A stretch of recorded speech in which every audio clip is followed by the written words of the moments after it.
윤석열 대통령이 다음 달 미국을 국빈 방문합니다. 이창용 한국은행 총재는 부동산 대마 불사가 계속될지 지켜봐야 한다는 입장을 내놨습니다. 이 내용들은 이한나 기자와 알아보겠습니다. 윤석열 대통령이 언제 갑니까? 네, 윤석열 대통령 다음 달 26일에 미국을 국빈 방문해 조 바이든 대통령과 정상회담을 가질 예정입니다. 김은혜 대통령실 홍보수석은 이번 미국 국빈 방문은 올해 한미동맹 70주년이라는 역사적인 해를 맞아 이뤄지는 것이라고 밝혔습니다. 특히 최근에는 반도체, 전기차 등 한미 간 경제 이슈가 많아서 이번 방문에는 우리 경제인도 대거 동행할 것으로 예상됩니다.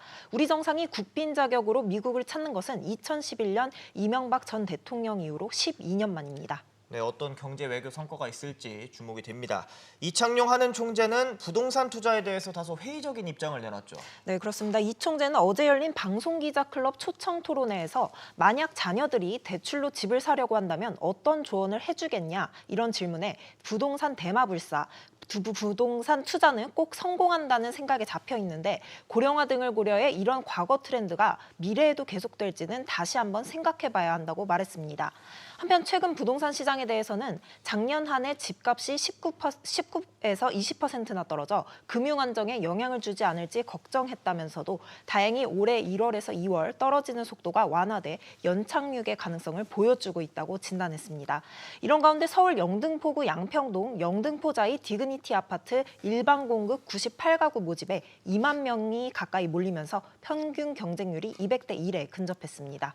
네, 산업계에선 말이 많았던 KT 대표 후보가 결국 내정이 됐죠. 네, 그렇습니다. KT 이사회가 이 차기 CEO 후보로 압축 후보 4명 중 윤경림 KT그룹 트랜스포메이션 부문장을 내정했습니다. 확정 여부는 이달 말 열리는 KT 정기주총 때 찬반 표결을 통해 최종 판가름 날 예정인데요. 이달 말 주총에서 최대 주주인 국민연금이 반대표를 던질 가능성을 배제할 수 없는 만큼 현재로선 통과 여부를 섣불리 예측하기 어렵다는 지적이 나옵니다. 대기업 채용 시장에는 빨간불이 켜졌다고요. 네, 전경련이 매출 500대 기업을 대상으로 설문조사를 한 결과 올해 상반기 신규 채용 계획을 세운 기업이 절반도 안 되는 45.2%에 그쳤습니다. 15.1%는 아예 채용 계획이 없다 이렇게 답했고요. 10곳 중 4곳, 39.7%는 아직 채용 계획을 세우지 못한 것으로 집계됐습니다. 그러니까 대기업 절반 이상이 신입사원을 뽑지 않거나 채용 계획을 정하지도 않은 상황인 겁니다.